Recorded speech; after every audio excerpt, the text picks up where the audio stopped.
तयारी करणारे परत काय करत काही तयारी करतात का काही तयारी स्पर्धा परीक्षेची तयारी करणार आहेत का? हॅलो, याच्यामध्ये तयारी करतात का काही जण? मी मराठीतच बोललोय आणखी, म्हणजे इंग्लिश मध्ये बोललो नाही, तेलुगू सुरुवात केली नाही. बरोबर आहे. 3 ऑक्टोबरला आपण मराठीला अभिजात भाषेचा दर्जा दिला आहे. हा, त्याच्यामध्ये तयारी करणारे म्हणजे स्पर्धा परीक्षेची तयारी करणारे किती जण आहेत? पोरांपैकी टेट दिलेली आहे. बाकीचे हात वरती करणारे त्यांना माहिती, हात वरती करा आणि यानं प्रश्न विचारला एवढ्या लोकात एकच महाकार्यक्रम डिलीट होणार. आणि मला उभं केलं, समजा तिनं माझ्याकडे पाहिलं, साधी गोष्ट आहे काही, बाकी जगान पाहिलं चालतं पण तिनं पाहू नये, आहे का नाही? पोरीपैकी तयारी करणाऱ्या किती जणी आहेत? पोरीपैकी बर 12वी पास किती जणी आहेत?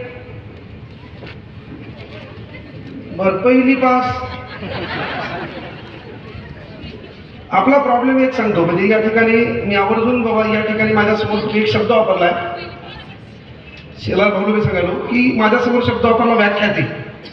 तर ना मी व्याख्याता आहे, ना मी वक्ता आहे, ना मी प्रबोधनकार आहे. आपल्याला जी धुरा भेटलेली आहे ती धुरा खऱ्या अर्थानं तिथपर्यंत नेण्याचं काम जो करतो का त्यानं त्या कामात परिपूर्ण काम करावं. आणि मला लोक आदरानं सर म्हणतात, काही आमच्या परभणीमध्ये लोक मास्तर म्हणतात. तर मास्तराला ग्रामीण भाषेत वापरलेला शब्द आहे मास्तर.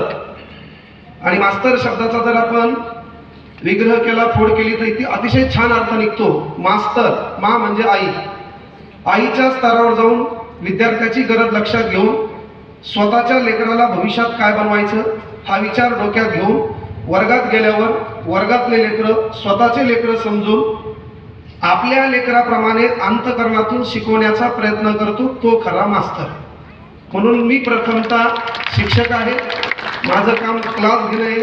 हे महाराष्ट्रातल्या लोकांनी बिनाकामी माझ्या बोकांडीवर दिलेली जबाबदारी आहे. व्याख्याता वक्ता ते ऐकल्यावर मोहम्मद ताण आलाय. मी काय वक्ता नाही, व्याख्याता नाही. मुळात मी कार्यक्रम 90% आम्ही कॅन्सल केले, कारण क्लास आहे. ॲपमध्ये जवळपास 30 लाख लेकरं शिकतात. ऑफलाईनला 15 मार्चला 400-500 पोरं येणार आहेत आणि वेगळं नियोजन आहे.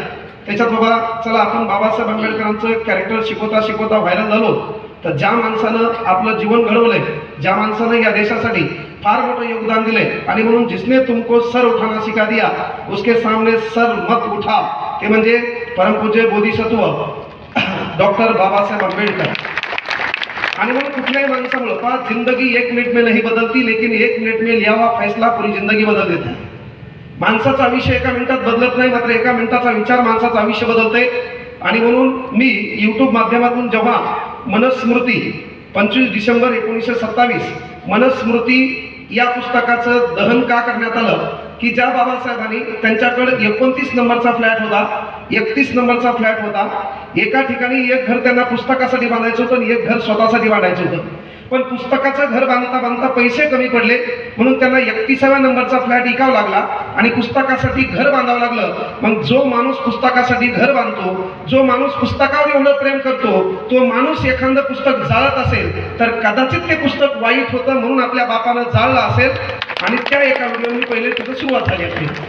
सांगायचं तात्पर्य इथं बसलेल्या महिला असतील, मुली असतील, तर बाबा प्रबोधन म्हणजे काय, तर मी आवर्जून सांगेल, डॉक्टर बाबासाहेब आंबेडकर म्हणजे इथे येणारा एखादा वक्ता आणि त्यानं 1 तासात केलेला वार्तालाप म्हणजे डॉक्टर बाबासाहेब आंबेडकरांचं कॅरेक्टर नाही.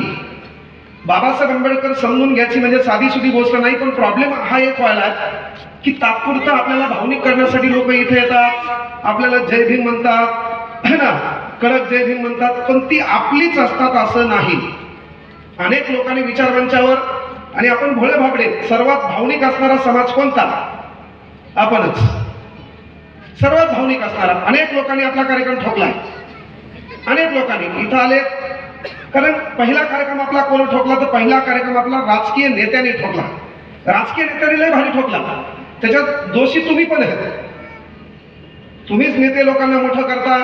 त्याच्यानंतर त्या नेत्याचा एक कॅरेक्टर असतो, तो गळ्यात पंचशिलाचा रुमाल घालतो, आपल्या गलीत आणतो, नेत्याला आपल्या संगत असतो, एवढे माझ्याच मागे. ते आपल्याला ओळखणं करायची गरज आहे. कारण का की बाबा आपल्या समाजाच्या संघटना हजारो करा, शाखा हजारो करा, वेगवेगळे जे काही पक्ष असतील त्याच्यातून फूट पडा, काही चालतंय, पण तुमच्या मधला बाबासाहेब आंबेडकरांचा विचार मारता कामा नये. कारण वामनदादा कर्डकांनी छान सांगितलंय, संघटना हजार झाल्या, नेते हजार झाली, पुन्हा आपली म्हणावी चेहरे हजार झाली.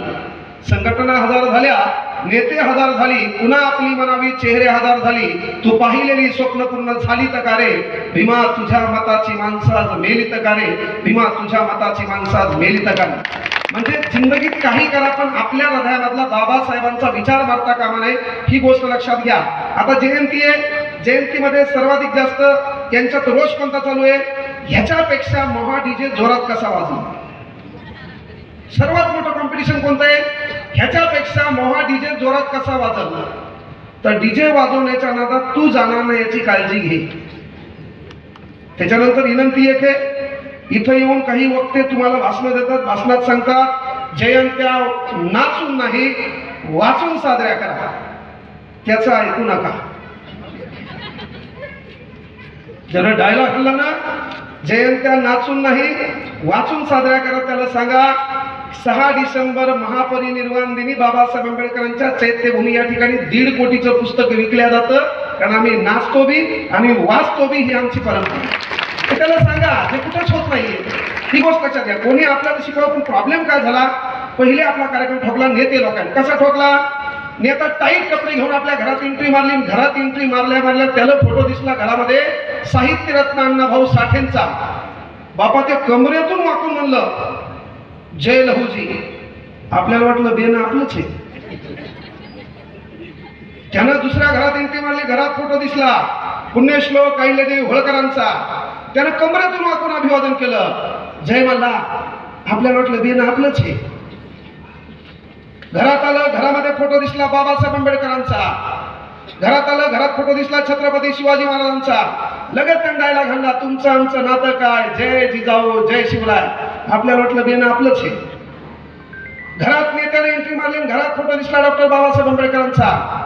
बाबासाहेब आंबेडकरांचा फोटो दिसल्यावर तर आपल्याला भावनिक करण्यासाठी बापरे, कडक जय भीम, भडक जय भीम, निळा जय भीम, मानाचा जय भीम, क्रांतिकारी जय भीम. आपल्याला वाटलं बेन आपलंच आहे.